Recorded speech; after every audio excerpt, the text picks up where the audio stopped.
ధనవంతుల రహస్యం. గోమాత చెప్పిన 8 రహస్య నియమాలు. ఇక మీ ఇంట్లో ధనానికి లోటుండదు. సర్వదేవమయీ గౌ అంటే సమస్త దేవతలు గోమాతలోనే కొలువై ఉన్నారని మన వేదోక్తి. పురాణాల ప్రకారం గోమాత కేవలం ఒక ప్రాణి మాత్రమే కాదు, ఆమె సాక్షాత్తు ఐశ్వర్యప్రదాయిని అయిన మహాలక్ష్మీ స్వరూపం. గోమాత పృష్ఠభాగంలో అంటే వెనుక భాగంలో మహాలక్ష్మి నివసిస్తుందని, అందుకే గోపూజ చేసిన వారికి దారిద్ర్యం తొలగే అష్టైశ్వర్యాలు సిద్ధిస్తాయని మన పెద్దలు చెబుతుంటారు. ఒకానొక సమయంలో దారిద్ర్యంతో అల్లాడిపోతూ తన కష్టాలను ఎవరికీ చెప్పుకోలేక కుమిలిపోతున్న ఒక పరమభక్తుడికి గోమాత స్వయంగా కలలో ప్రత్యక్షమై ఒక అద్భుతమైన రహస్యాన్ని బోధించింది. నాయనా, ధనమనేది కేవలం అదృష్టం వల్ల రాదు. అది నువ్వు చేసే పనులు, నీ ఇంట్లో ఉండే వాతావరణం మరియు నువ్వు ప్రకృతిని గౌరవించే విధానంపై ఆధారపడి ఉంటుంది అని చెబుతూ ఆ భక్తుడికి 8 నిగూఢమైన ఆర్థిక సూత్రాలను ఉపదేశించింది. ఈ సూత్రాలు కేవలం ధనం సంపాదించటానికే కాదు, వచ్చిన సంపదను ఇంట్లో స్థిరంగా నిలుపుకోవటానికి కూడా తోడ్పడతాయి. ఈ ఆధునిక కాలంలో కూడా అద్భుతంగా పనిచేసే ఆ 8 పరమరహస్యాలేమిటి? గోమాత బోధించిన ఆ జీవన వేదం మన దారిద్ర్యాన్ని ఎలా పారద్రోలుతుంది అనే అత్యంత ఆసక్తికరమైన విషయాలను ఇప్పుడు మనం ఈ వీడియోలో మునుపెన్నడూ వినని విధంగా అత్యంత వివరంగా తెలుసుకుందాం. పూర్వం ఒక గ్రామంలో శివయ్య అనే పరమభక్తుడు ఉండేవాడు. అతను అడవికి వెళ్లి కట్టెలు కొట్టి వాటిని అమ్మి తన కుటుంబాన్ని పోషించుకునేవాడు. శివయ్యలో ఉన్న అతిపెద్ద గుణం ఏమిటంటే, తనకు ఎన్ని కష్టాలు ఉన్నా తన పెరట్లోని ఆవును మాత్రం కన్నబిడ్డలా చూసుకునేవాడు. తను ఆకలితో ఉన్నా సరే ఆ గోమాతకు మాత్రం గ్రాసం తక్కువ కాకుండా చూసేవాడు. కాని కాలం అతనికి ఏమాత్రం సహకరించేది కాదు. ఒకరోజు అడవిలో విపరీతమైన వర్షం పడి కట్టెలన్నీ తడిసిపోయాయి. ఆ రోజు అతను ₹1 కూడా సంపాదించలేకపోయాడు. ఇంటికి వచ్చేసరికి పిల్లలు ఆకలితో ఏడుస్తున్నారు. భార్య కళ్లలో నిరాశ. శివయ్య మనసు ముక్కలైపోయింది. భగవంతుడా, నేను ఏ రోజూ అధర్మం చేయలేదు, ఎవర్నీ మోసం చేయలేదు, మరి నాకీ పేదరికం అనే శిక్ష ఎందుకు అని కుమిలిపోయాడు. తన బాధను పంచుకోవటానికి ఎవరూ లేక పెరట్లోకి వెళ్లి ఆవు మెడను కౌగిలించుకుని బావురుమన్నాడు. అమ్మా, నీకు రేపు గ్రాసం కూడా కొనలేని స్థితిలో ఉన్నాను. నా కష్టాలు ఎప్పటికీ తీరవా? నా జీవితం దారిద్ర్యంలోనే ముగిసిపోవాలా అని కన్నీళ్లతో ఆ గోమాత పాదాలను తడిపాడు. ఆ కన్నీళ్లలోని ఆర్తి ఆ మూగజీవికి అర్థమైందో ఏమో, అది శివయ్య తలని తన నాలుకతో నిమురుతూ ఓదార్చింది. ఆ రాత్రి శివయ్య నిద్రపోతున్నప్పుడు ఒక అద్భుతమైన దృశ్యం కనిపించింది. ఒక దివ్యమైన వెలుగులో గోమాత ప్రత్యక్షమైంది. ఆ ఆవు శరీరం నుండి 1,000,000 సూర్యుల కాంతి వెలువడుతోంది. ఆమె కళ్లలో అపారమైన కరుణ. శివయ్య భయంతో భక్తితో సాష్టాంగ నమస్కారం చేశాడు. అప్పుడు ఆ గోమాత మధురమైన స్వరంతో ఇలా అంది. నాయనా, నీ కన్నీళ్లు నా హృదయాన్ని కదిలించాయి. నువ్వు పడుతున్న కష్టం అడవిపాలు కాకూడదని నేను వచ్చాను. గుర్తుంచుకో బిడ్డా, కేవలం శారీరక శ్రమ మాత్రమే నిన్ను ధనవంతుడిని చెయ్యదు. ప్రకృతిలో కొన్ని శక్తులు ఉంటాయి. నువ్వు చేసే కొన్ని పనులు ఆ శక్తులను నీ వైపు తిప్పుకుంటాయి. మహాలక్ష్మి కేవలం ధనం కాదు, ఆమె ఒక పవిత్రత. ఆ పవిత్రత నీ ఇంట్లో ఎలా నెలకొనాలో, నీ దారిద్ర్యం ఎలా పారిపోవాలో నేను చెప్పే ఈ 8 రహస్యాలను జాగ్రత్తగా విను అని ఆ తల్లి తన బోధనను ప్రారంభించింది. నాయనా, మహాలక్ష్మిని ఆహ్వానించే క్రమంలో మొదటి మెట్టు నీ గడప దాటి బయట ఉంటుంది. ఏ ఇంట్లో అయితే సూర్యోదయానికి ముందే అంటే బ్రహ్మముహూర్త కాలంలో నిద్రలేచి వాకిలి ఊడ్చి శుభ్రం చేస్తారో ఆ ఇంటిపై లక్ష్మీదేవి దృష్టి పడుతుంది. అయితే కేవలం నీటితో చల్లడం కంటే గోమయంతో వాకిలిని అలకడం లేదా నీటిలో కొంచెం గోమయాన్ని కలిపి చల్లడం వెనుక ఒక పరమరహస్యం ఉంది. పురాణాల ప్రకారం గోమాత పృష్ఠభాగంలో మహాలక్ష్మి నివసిస్తుంది.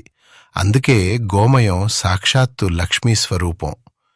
నీవు గోమయంతో వాకిలిని శుద్ధి చేసినప్పుడు అక్కడ దారిద్ర్యానికి సంకేతమైన అలక్ష్మి నిలవలేదు. ఆ శుద్ధమైన నేలపై బియ్యపు పిండితో ముగ్గు వేయడం ద్వారా నువ్వు ఆకలితో ఉన్న క్రిమికీటకాలకు ఆహారాన్ని అందిస్తూ ప్రకృతిని గౌరవిస్తున్నావని అర్థం. ఏ గృహిణి అయితే సోమరితనం వదిలి భూమాతను ఇలా అందమైన ముగ్గులతో అలంకరిస్తుందో ఆ ఇంట్లో ధాన్యానికి ఎన్నటికీ కొరత ఉండదు. అలాగే నీ సంపాదనలో పవిత్రత రావాలన్నా, నీ ఇంట్లో ధాన్యలక్ష్మి నిలవాలన్నా నువ్వు పాటించాల్సిన రెండవ నియమం అగ్రగ్రాసం. ప్రతిరోజు మీ ఇంట్లో వంట పూర్తయిన తర్వాత ఆ ఆహారంలో మొదటి భాగాన్ని అంటే మొదటి ముద్దను వేరుగా తీసి ఉంచాలి. దీనిని మానవ మాతృలెవరూ రుచి చూడకముందే భక్తితో నాకు అంటే గోమాతకు సమర్పించాలి.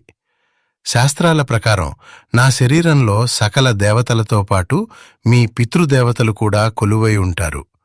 నువ్వు సమర్పించే ఆ మొదటి ముద్ద పితృదేవతలకు తృప్తినిచ్చి వారి ఆశీస్సులు నీ ఇంటిపై ఉండేలా చేస్తుంది. ఆవు నోటి ద్వారా ఆహారం వెళ్తున్నప్పుడు ఆమె కళ్లలో కలిగే తృప్తి నీ ఇంటిలోని వాస్తుదోషాలను గ్రహదోషాలను హరిస్తుంది.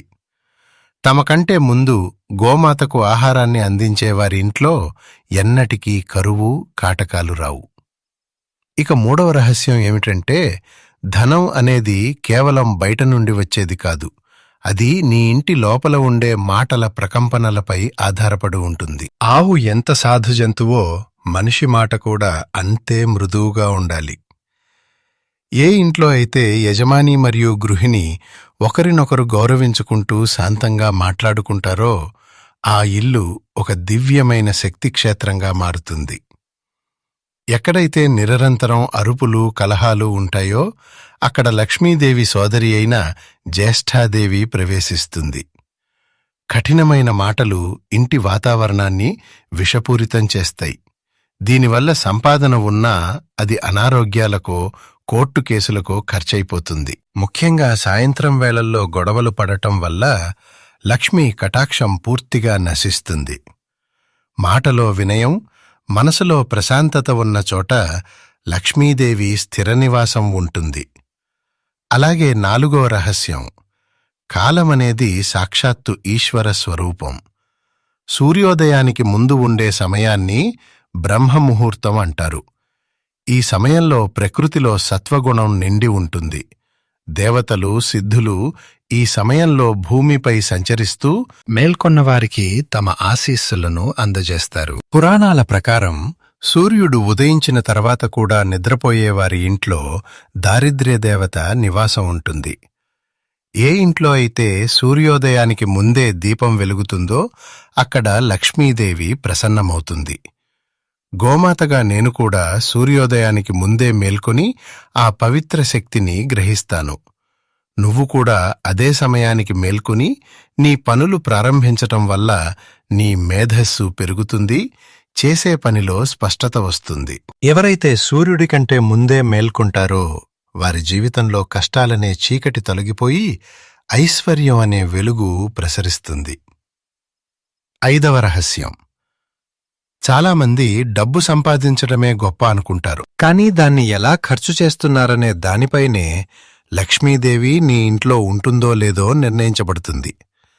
అవసరం లేని వస్తువుల కోసం, ఆడంబరాల కోసం డబ్బు ఖర్చు చేయడం అంటే సాక్షాత్తు మహాలక్ష్మిని అవమానించడమే.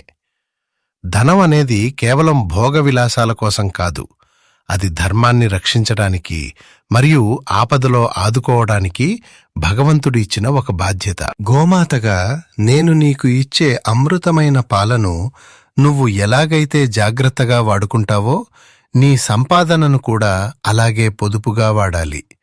ఆదాయంలో కొంత భాగాన్ని భవిష్యత్తు అవసరాల కోసం దాచుకోవడమే అసలైన ఆర్థిక సూత్రం. ఆడంబరాలకు పోయి అప్పులు చేసేవారి ఇంట్లో ప్రశాంతత ఉండదు. కాబట్టి అవసరానికి మరియు ఆశకు మధ్య ఉన్న తేడాను గుర్తించి మిత వ్యయాన్ని పాటించే వ్యక్తి ఎన్నటికీ దరిద్రుడు కాడు. ఇక 6వ రహస్యం ఏమిటంటే, ఈ విశ్వం ఇవ్వడం అనే సూత్రంపై ఆధారపడి నడుస్తోంది.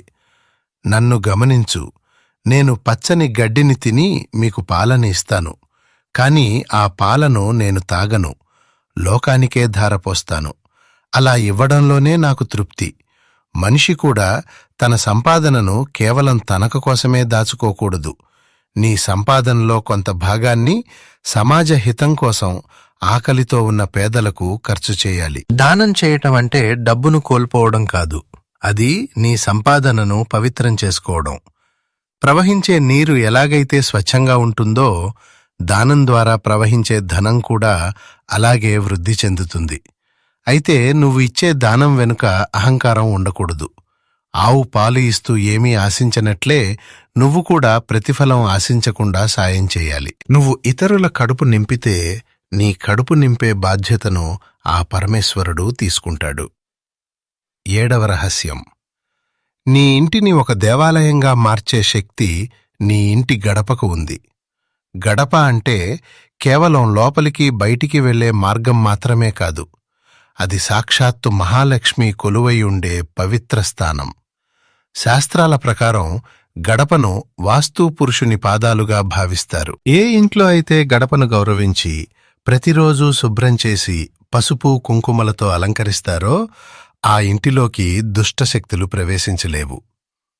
గడపపై కూర్చోవడం లేదా గడపపై నిలబడి మాట్లాడటం వల్ల లక్ష్మీదేవిని అవమానించినట్లవుతుంది.